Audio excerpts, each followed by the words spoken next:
महाराष्ट्र में शिवसेना का घमासान जारी है। इस बात पर संशय बना हुआ है कि उद्धव ठाकरे की सत्ता रहेगी या फिर जाएगी। इस सबके बीच गुवाहाटी के शिंदे कैंप में शिवसेना विधायकों के पहुंचने का सिलसिला जारी है और शिवसेना सांसद संजय राउत मुंबई में हर पल के अपडेट के साथ अपने पक्ष में खड़े विधायकों की संख्या घटा रहे हैं। सवाल ये नहीं है कि ठाकरे की सत्ता रहेगी या जाएगी, सवाल अब यह है कि शिवसेना का असली लीडर है कौन। हालांकि एकनाथ शिंदे गुट ये बात लगातार कह रहा है कि लीडरशिप को लेकर सवाल कतई नहीं, बल्कि सवाल है एनसीपी कांग्रेस के साथ गठबंधन को लेकर। अगर वो टूटा तो शिवसेना टूटने से बच जाएगी।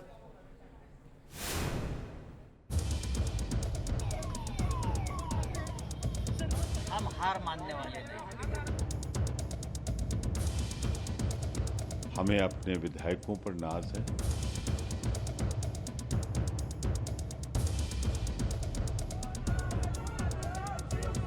शिवसेना में आए तूफान और तेज घमासान के बाद महाराष्ट्र के सीएम उद्धव ठाकरे की वर्षा बंगले से विदाई का ये दृश्य है।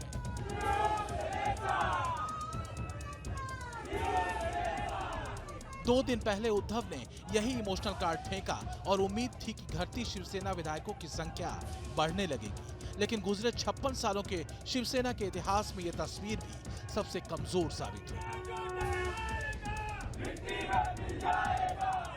सीएम उद्धव ठाकरे का वर्षा बंगला छोड़ने का दांव भी खाली गया। दूसरी तरफ शिंदे कैंप में बागी शिवसेना विधायकों की संख्या में लगातार बढ़ोतरी हुई। इस सब के बावजूद संजय की दृष्टि देखती रही है कि फ्लोर पर शिवसेना बहुमत साबित करेगी और उद्धव सरकार बच जाएगी।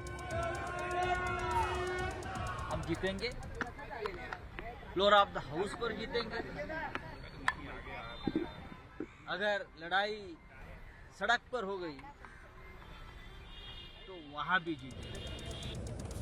इन दावों से इतर गुवाहाटी के रेडिसन ब्लू होटल में बागी विधायकों की आमद दरफ्त बनी रही और खुद एकनाथ शिंदे वहां पहुंचे विधायकों का स्वागत करते रहे।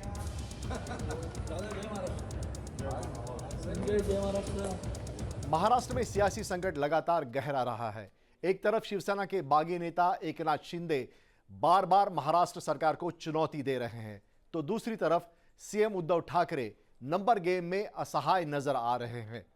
इतना ही नहीं, एकनाथ शिंदे ने मैजिक नंबर पूरा होने का दावा भी किया है। शिंदे गुट का दावा है कि गुवाहाटी में 37 से ज्यादा बागी शिवसेना विधायक पहुंच चुके हैं।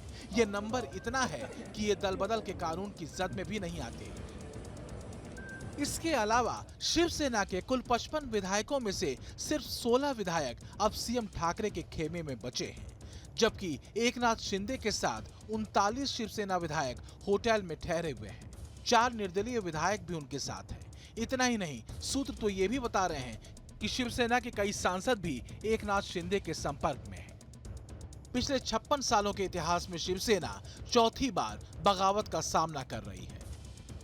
इसके पहले छगन भुजबल, नारायण राणे और राज ठाकरे ने बगावत करते हुए अपनी अलग सियासी राह पकड़ी थी, लेकिन इस बार संकट बड़ा है क्योंकि खतरा अब पार्टी के अस्तित्व पर मंडरा रहा है। शिंदे का यही सियासी पैंतरा उद्धव ठाकरे और उनके सलाहकार संजय राउत की पेशानी पर बल डाल रहा है।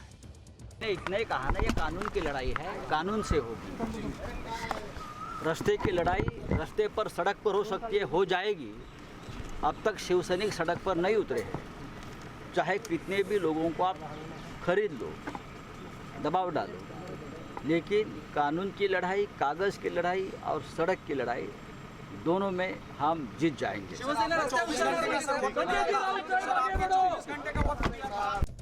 और बस इसी लकीर पर मुंबई से गुवाहाटी वाया सूरत की शिंदे की सियासत सदी हुई है। उद्धव के संजय अपनी दृष्टि से इस बगावत के पीछे बीजेपी का हाथ बताते रहे हैं। हालांकि ये वही संजय राउत हैं जिन्होंने एक दिन पहले ये भी कहा था कि बागी विधायक चाहें तो शिवसेना महाविकास आघाड़ी से बाहर निकल सकती है। बागी विधायकों का असल मुद्दा है संवादहीनता और विचारधारा के विरुद्ध चलने की कोशिश। एकनाथ शिंदे के नेतृत्व में शिवसेना के बागी विधायक किसी भी सूरत में महाविकास आघाड़ी के साथ कंटिन्यू करने के पक्ष में नहीं है। वहीं मुंबई में एकनाथ शिंदे के समर्थकों ने पोस्टर जगह जगह लगा दिए हैं। उद्धव गुट के लिए ये पोस्टर मुंह चिढ़ाने जैसे हैं, लेकिन असल मुद्दा ये है कि क्या उद्धव ठाकरे पवार और कांग्रेस के मोह में अपनी पार्टी के विधायकों को दरकिनार कर देंगे, ये प्रश्न बागी विधायकों की तरफ से भी पूछा जा रहा है। फिलहाल जो गणित है वो एकनाथ शिंदे के हक में है, इससे आगे की राह किसी को नहीं मालूम। लेकिन सच ये है कि अगर मौजूदा बगावत की तस्वीर की अनदेखी ठाकरे की तरफ से हुई तो शिवसेना का संकट बढ़ सकता है। सत्ता पर ग्रहण तो लगेगा ही, पार्टी किसके हिस्से में होगी, सवाल वहां पर आकर टिकेगा। कहीं ऐसा न हो जाए माया मिली न राम। Team news nation.